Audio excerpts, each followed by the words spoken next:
नमस्कार, मेरा नाम ज्ञानेश्वर है और आपने देखना शुरू किया है लाइव सिटी से।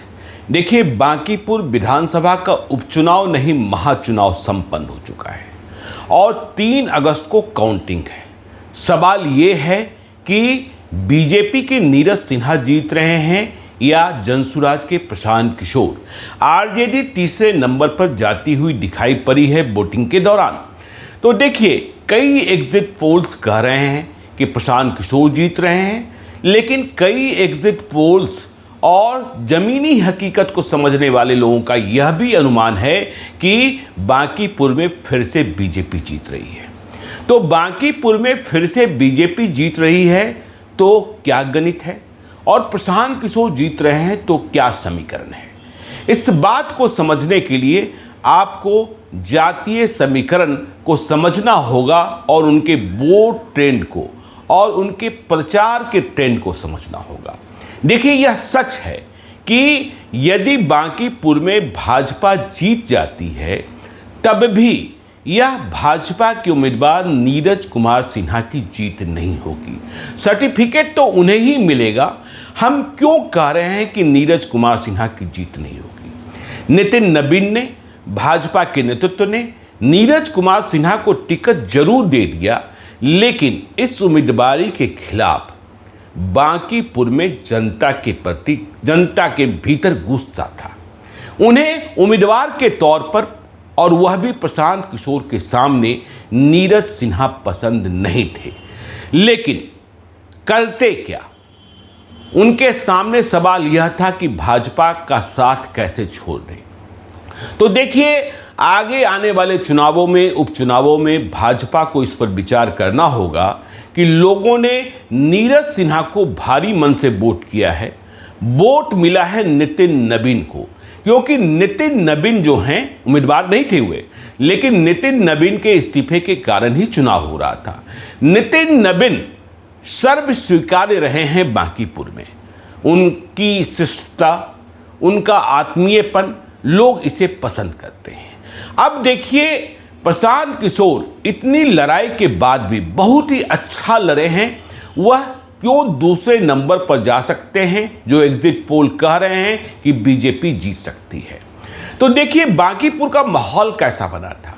बांकीपुर का माहौल ऐसा बना था और इस कारण ही प्रशांत किशोर कुछ आगे जाते हुए दिख रहे थे, बहुत ही कड़ी लड़ाई दे रहे थे, जो उन्होंने दिया भी है कि जो गैर कायस्थ संबंध थे, मतलब ब्राह्मण, भूमियार, राजपूत, वह चुनाव प्रचार के दौरान गुस्से से भरे थे और वह लामबंद दिख रहे थे प्रशांत किशोर के पक्ष में। लेकिन कल जब वोटिंग हुई तो यह देखने को मिला कि भूमियार जितने गरजे उतने बरसे नहीं।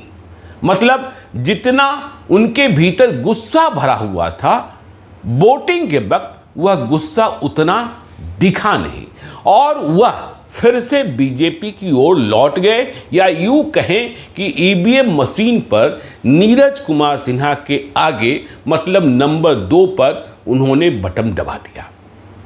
अब ये क्यों हुआ, कैसे हो गया, इसे समझने की बात है। देखिए, प्रशांत किशोर ने मेहनत बहुत करी, लेकिन बीजेपी को भी इस बात की समझ थी कि भूमिहार नाराज हैं और उन्हें पुराने चुनावों से इस बात का भी एहसास था कि भूमिहार नाराज होते हैं तो उन्हें मनाया भी जा सकता है। तो इसलिए भूमिहार नेताओं की पलटन बीजेपी ने बांकीपुर विधानसभा के उपचुनाव में उतार रखी थी। और स्वयं सीपी ठाकुर, जो भूमिहार समाज के अभिभावक माने जाते हैं, 90 साल से अधिक की उम्र में हैं, वह भी सक्रिय हो गए थे।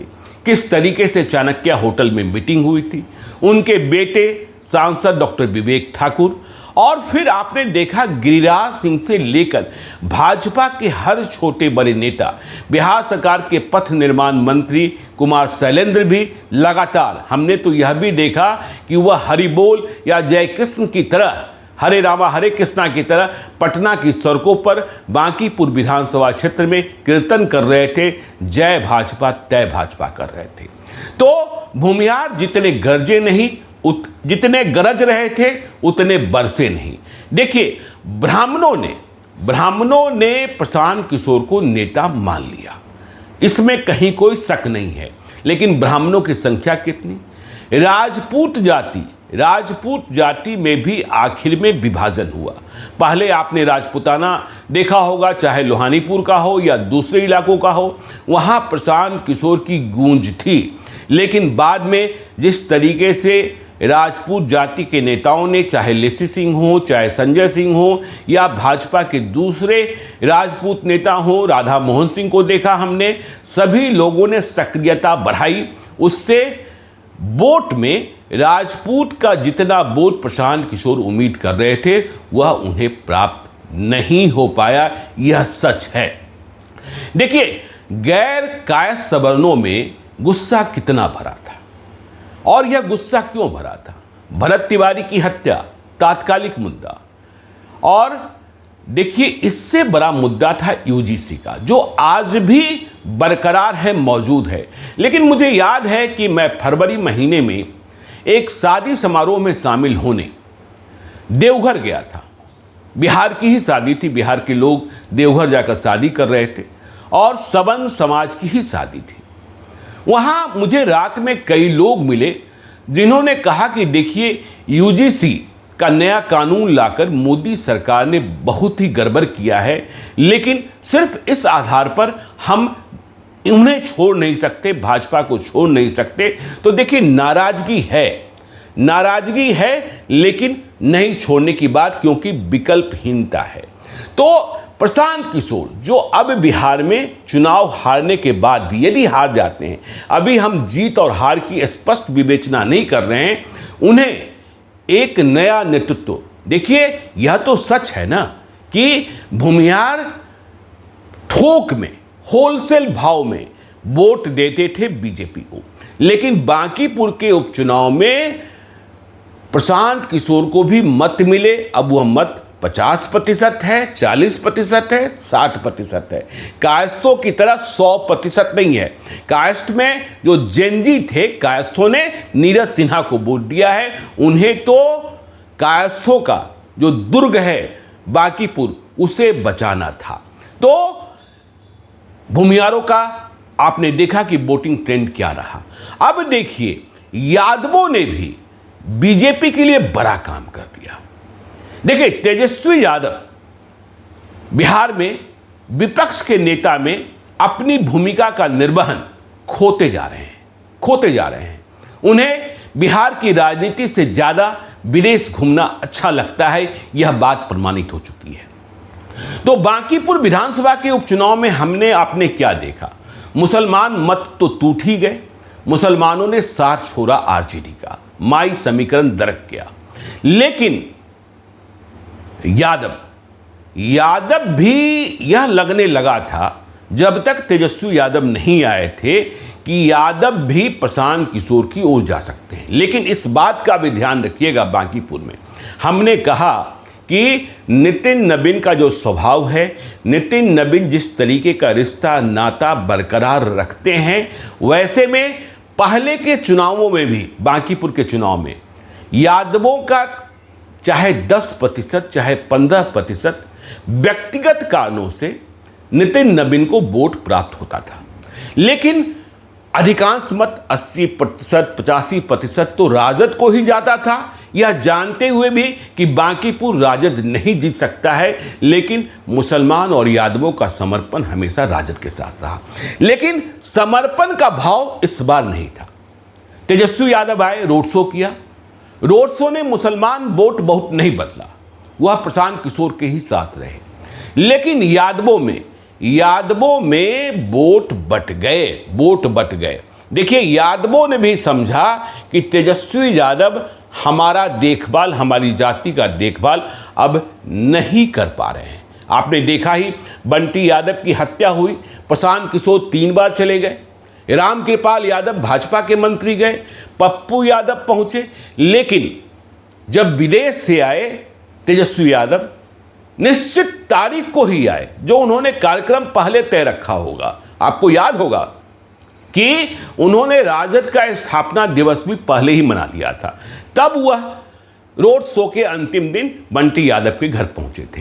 तो ऐसी स्थिति में यादव समुदाय जो है, उसके भीतर यह विवेचना होती रही, राजद को त्यागने का ख्याल आ गया। देखिए, यह राजद के लिए बहुत ही खतरे की घंटी है कि त्यागने का ख्याल आ गया। वहां तो समर्पण था, वहां निष्ठा थी कि नहीं, कुछ भी हो, अच्छा हो बुरा हो, राजद के साथ रहना है, तेजस्वी यादव के साथ रहना है, लालू यादव के साथ रहना है। और यह भी आपको बताएं कि मुसलमान में जिनकी उम्र 60 के आसपास है, जिन्होंने लालू एरा देखा, उन्हें लालू यादव की याद इस उपचुनाव में भी आ रही थी और उनमें से बहुत सारे वोट राजद को तेजस्वी यादव के नाम पर नहीं, लालू यादव के नाम पर मिले हैं। तो यादवों में ख्याल आया कि जब तेजस्वी को हमारी फिक्र नहीं है तो हम उनकी फिक्र क्यों करें।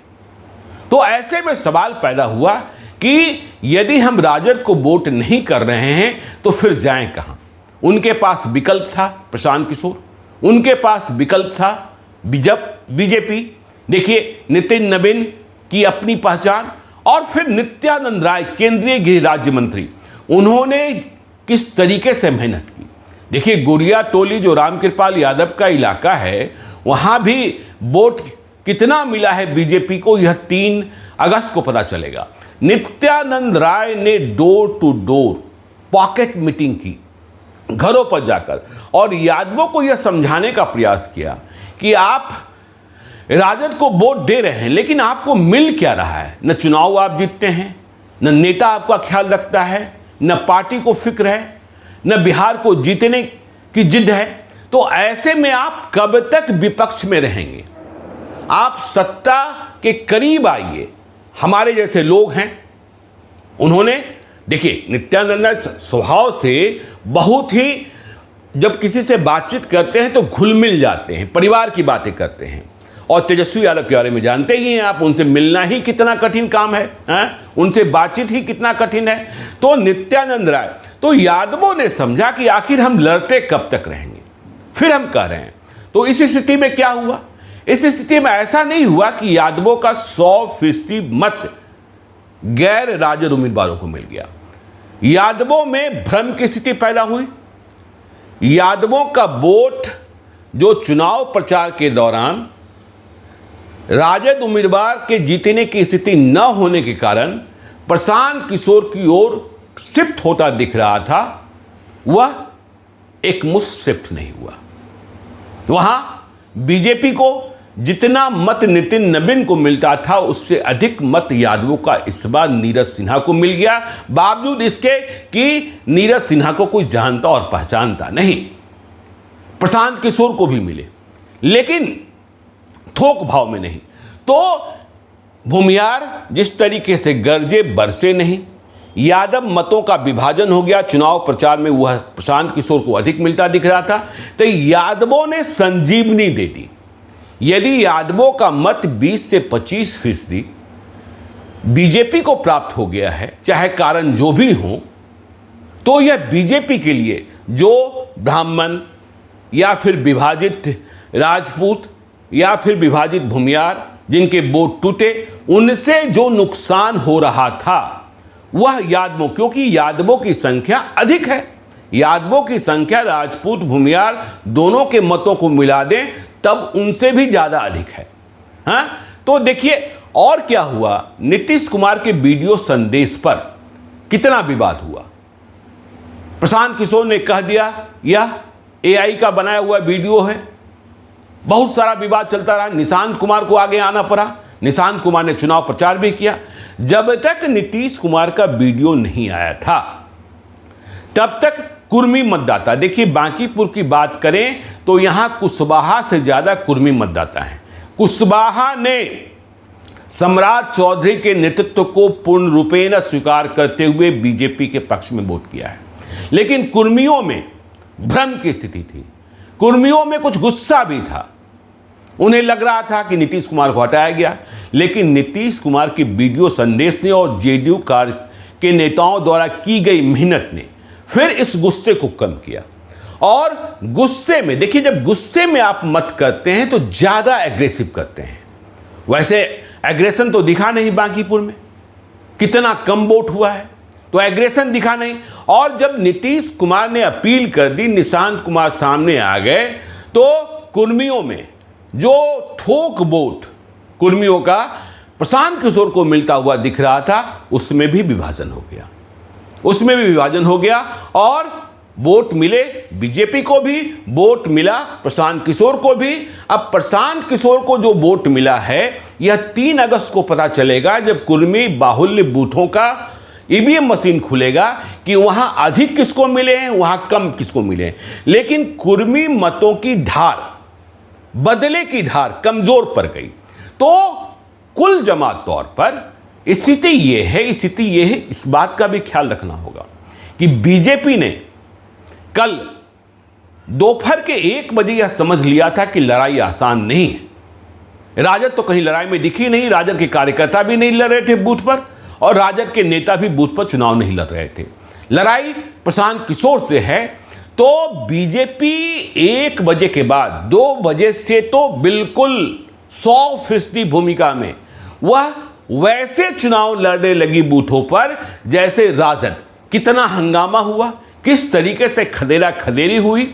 3 बजे के बाद तो ऐसे कई बूथ रहे जहां जन सुराज के नेता कार्यकर्ता या मतदाता फटक ही नहीं पा रहे थे। आपने देखा कि कितना विरोध हुआ कई बूथों पर प्रशांत किशोर के साथ। किशोर कुमार मुन्ना जो जन सुराज के वरिष्ठ नेता हैं, पूर्व विधायक हैं, उनके साथ धक्का मुक्की हुई।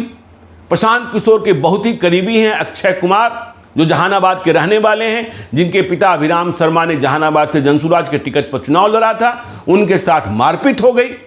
तो बीजेपी ने साम दाम दंड भेद सब कुछ अख्तियार किया और नतीजा क्या होगा फिर हम कह रहे हैं। कई एग्जिट पोल्स कह रहे हैं कि प्रशांत किशोर जीत रहे हैं, कई एग्जिट पोल्स कह रहे हैं कि बीजेपी जीत रही है। लेकिन वोटों का विभाजन भूमिहार गरज रहे थे, उतनी तेज बरसे नहीं। यादव मत बिखर गए, यादव मत बीजेपी को भी प्राप्त हुआ और कुर्मियों का गुस्सा शांत हुआ। ऐसे में बीजेपी को भरत लड़ाई देखिए क्लोज है। तो क्या होगा नहीं होगा लगातार विवेचना चल रही है। मैक्रो एनालिसिस लाइव सीरीज की टीम लगातार कर रही है, आपको हम बताते रहेंगे, दिखाते रहेंगे। आप देखते रहिए लाइव सीरीज को। यदि अब तक आपने हमारे यूट्यूब चैनल लाइव सीरीज को सब्सक्राइब नहीं किया है तो जरूर कर लीजिएगा। और यदि इस वीडियो को आप फेसबुक पेज के माध्यम से पेज को लाइक कीजिएगा, हैंडल एक्स पर भी हमें फॉलो कीजिए। धन्यवाद।